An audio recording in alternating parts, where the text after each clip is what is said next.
Suspicious Minds is the best episode of Martin. Now, I already know some of you probably agree with me, and there's some of you that probably immediately disagreed with me. Maybe you're thinking of DMV Blues or Chilligan's Island. Maybe you've got an entirely different episode in mind, and honestly, I don't blame you at all for that. Martin has so many classic episodes that trying to pick just one feels impossible. You could ask 10 different Martin fans and you'd probably get 10 different answers. But every time I come back to the show and ask myself that question, I always end up right back at Suspicious Minds, and until today, I didn't really know why that was.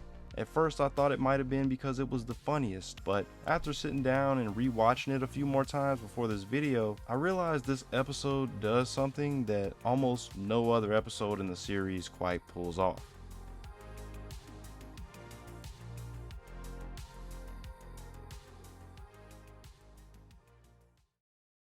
Alright, so before we get into why I think this is the best episode of Martin, I think we need to answer a much simpler question first. And that is, why is this episode so memorable? Because if you ask almost any Martin fan about Suspicious Minds, then they're probably going to bring up the same few things, you know, the New Jack City parody.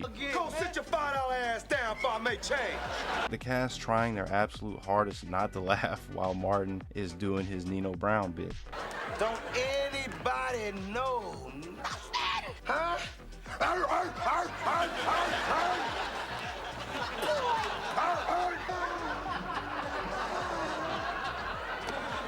Bruh-Man's mystery reveal at the very end of the episode. What's up?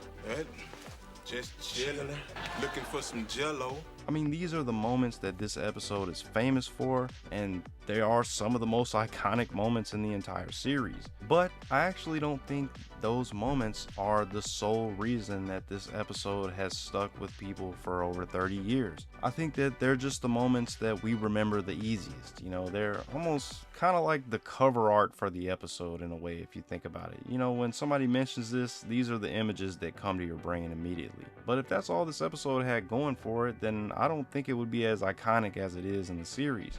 I think what really makes this episode the greatest is what happens way before Martin ever puts on the Nino Brown persona. And it all starts with a missing CD player. And I think this is one of the episode's best strengths. I mean, think about it. Some of the best sitcom episodes you've ever seen probably began with something incredibly simple. Somebody tells a lie or somebody misunderstands something, and then before you know it, this tiny little problem snowballs into complete chaos. And that's exactly what happens here. And the thing that I really love here is that Martin creates this entire situation himself. In the beginning, nobody's asking about his CD player and nobody's impressed by it, and he's letting them know just how expensive it is and how they can't afford it, and he's practically begging for people to notice it.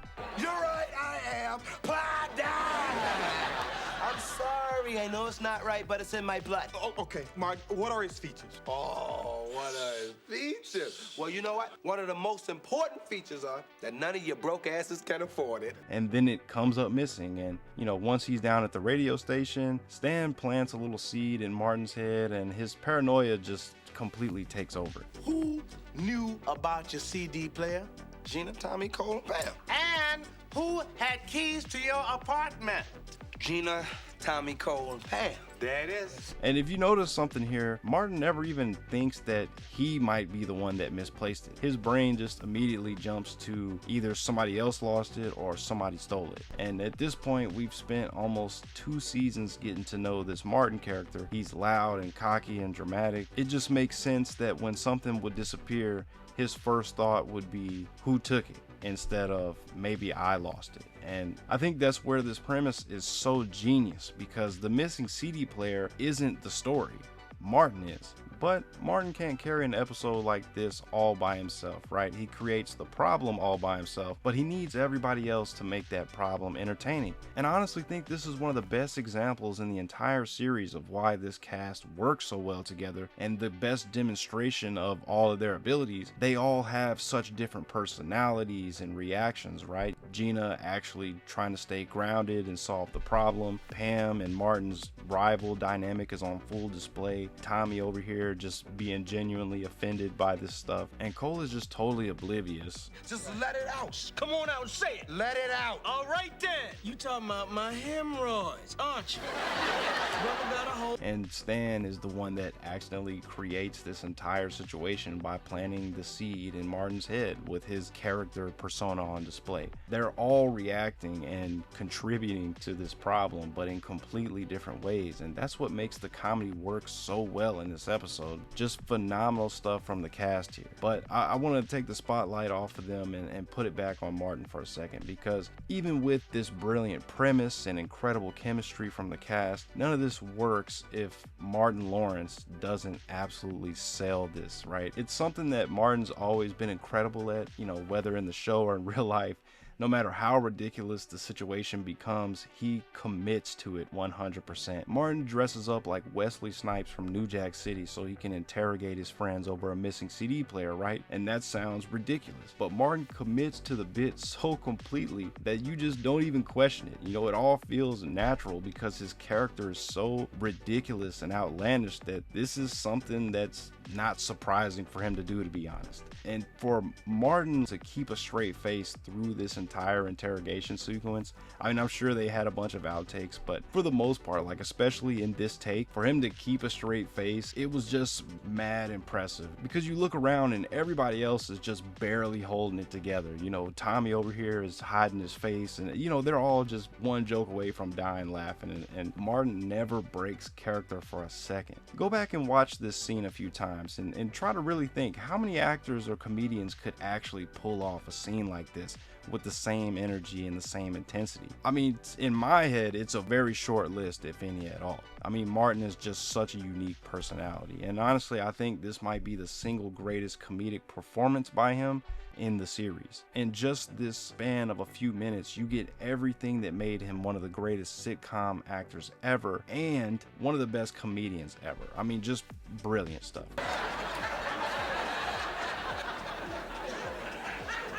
Don't you all speak at once.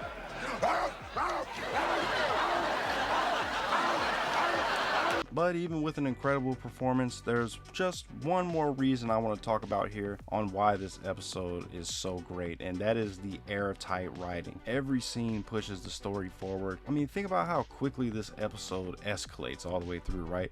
Martin shows off his CD player, it goes missing, Stan suggests somebody must have taken it, Martin starts interrogating people, and then that unfolds into this full-blown New Jack City parody at the end. And just when you think it's over, Bruh Man comes in, right? And that's what great sitcom writing looks like, because every joke bridges into the next joke, and every scene bridges into the next scene. You know, nothing in this feels random at all, not even the New Jack City parody, because I think most sitcom parodies feel like somebody thought of the idea first and kind of wrote a story around it, as opposed to this episode where the parody kind of grows naturally out of the premise.